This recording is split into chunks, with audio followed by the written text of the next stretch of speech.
Alors bonjour, j'ai pensé aujourd'hui vous présenter une courte vidéo sur Marthe Robin et vous présenter cette vidéo sur un aspect en particulier de la vie de Marthe.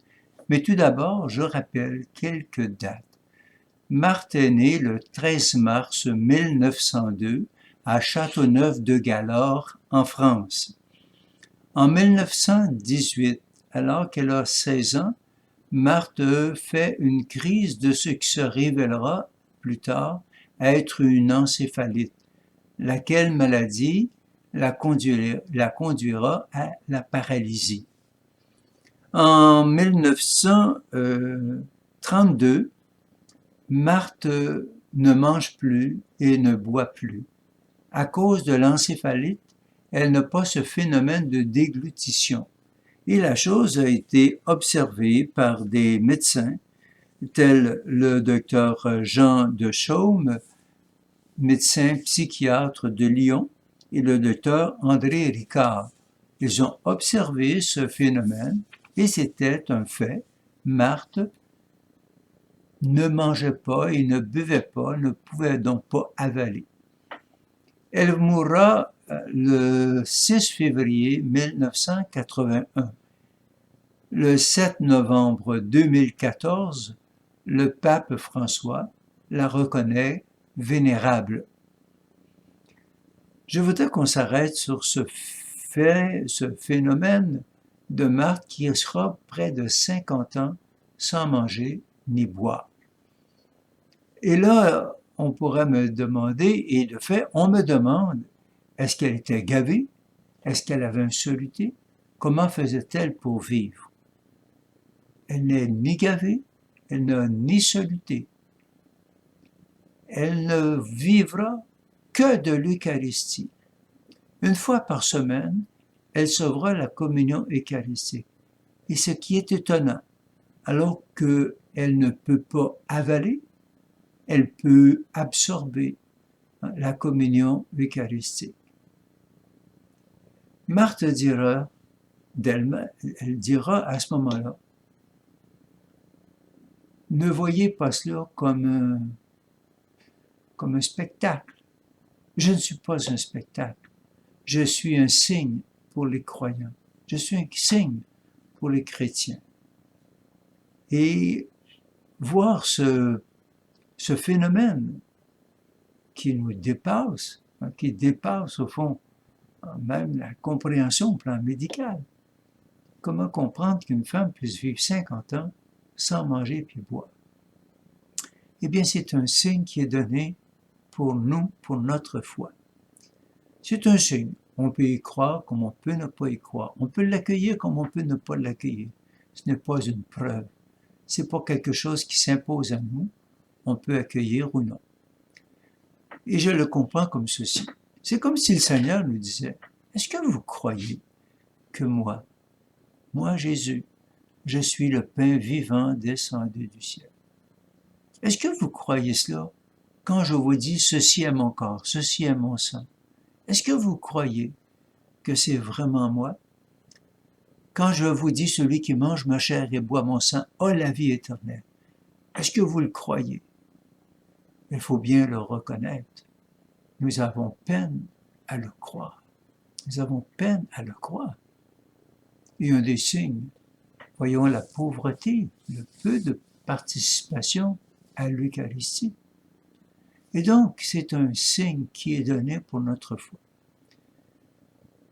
Marthe disait aussi à Jean Guiton, lorsque les gens diront que je ne mange pas, dites-leur que je mange plus qu'eux, puisque je me nourris du corps du Seigneur. Marthe a une belle réflexion. Elle en a plusieurs, mais je voudrais vous partager celle-ci, où elle dit, la communion n'est pas une récompense, elle est un moyen d'union et d'amour et de sanctification. Elle est la source vive de toutes nos actions et le fondement de tout bien moral et divin. Et elle ajoute ceci. La Sainte Communion, c'est-à-dire la commune union entre l'âme et Jésus, est bien ce qu'il y a de plus grand, de plus saint, de plus miséricordieux, de plus aimant après l'union de la divinité à l'humanité par l'incarnation et après la rédemption. L'intelligence humaine ne peut rien concevoir de plus grand pour l'homme sur la terre. La puissance divine ne peut rien faire de plus aimant.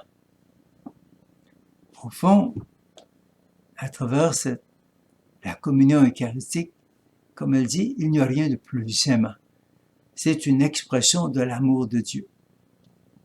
On le voit très bien durant le temps de la pandémie, la distanciation sociale nous faisait mal. Quand on aime, on veut se faire proche. Eh bien, ainsi en est-il dans la relation de Dieu avec nous, et combien plus encore. Dieu qui nous aime s'arrange pour être proche de nous, et ça a été l'incarnation du Verbe de Dieu. Mais encore aujourd'hui, Dieu qui nous aime veut se faire proche de nous.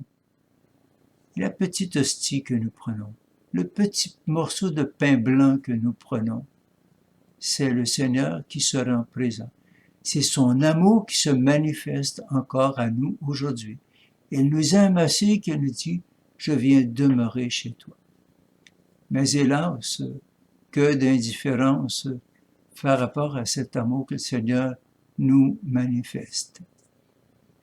Ce temps de la pandémie nous a tenus bien souvent à l'écart des célébrations eucharistiques et plusieurs personnes ont souffert de ne pas pouvoir s'approcher de l'Eucharistie, de recevoir le corps du Seigneur. Mais hélas, ce que je crains aussi, c'est qu'avec 1 an, 2 ans de distanciation eucharistique, eh bien, je crains qu'il se développe aussi dans le cœur des croyants une certaine indifférence par rapport à l'Eucharistie. Et pourtant, c'est la source et le sommet de toute vie chrétienne. C'est une manifestation d'amour extraordinaire du Seigneur pour chacune d'entre nous. Et donc, Marthe, elle est pour nous vraiment un prophète. Elle est vraiment prophète pour notre temps, particulièrement en regard de ce mystère de l'Eucharistie, de la communion eucharistique. C'est le Seigneur que nous recevons. C'est lui qui est le pain vivant descendu du ciel.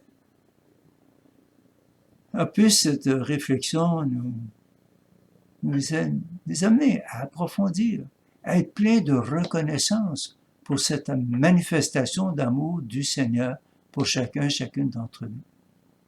Maintenant, il ne faut pas réduire l'Eucharistie à une réception du Seigneur en nous. Mais nous sommes appelés à devenir celui que nous recevons. Il y a dans l'Eucharistie non seulement la célébration, mais il y a aussi toute la mission eucharistique, devenir celui que nous recevons. Et là, il y a des paroles de Marthe qui ont été mises en musique, que nous allons entendre maintenant à la fin de cette vidéo. Marthe dit au Marie, « Demandez à Jésus d'habiter en moi toujours, avec le Père et le Saint-Esprit, faites de moi une âme eucharistique. » C'est pas tout de recevoir l'Eucharistie. Oui, c'est grand. Ça nous dépasse. C'est une grande manifestation d'amour de Dieu pour nous. Oui, nous sommes appelés à le recevoir avec foi, avec respect, avec amour. Mais nous sommes appelés aussi à devenir nous-mêmes Eucharistie, à devenir celui que nous recevons. Alors, en cet anniversaire du décès de Marthe, puissions-nous devenir de plus en plus, nous aussi, hommes et femmes, Eucharistie. Au revoir.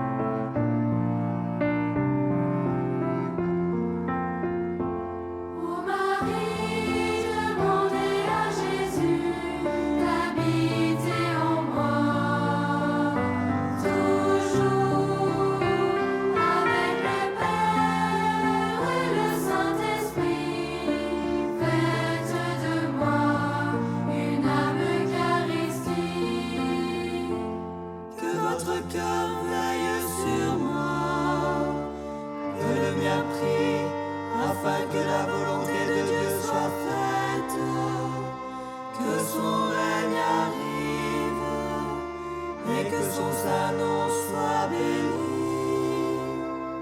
Ô Marie, demandez à Jésus d'habiter en moi, toujours avec le Père et le Saint-Esprit. Faites de moi une âme eucharistique.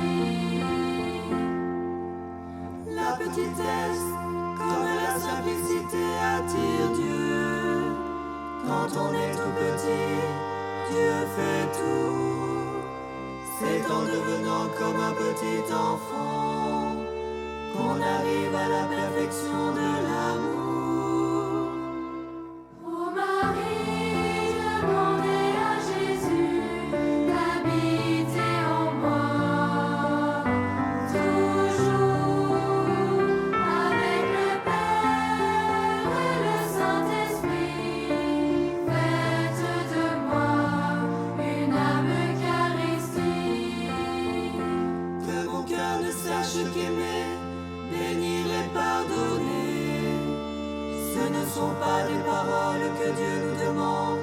Ce qu'il veut surtout, c'est notre cœur avec tous ses battements, notre vie avec toutes ses actions, notre âme et tout notre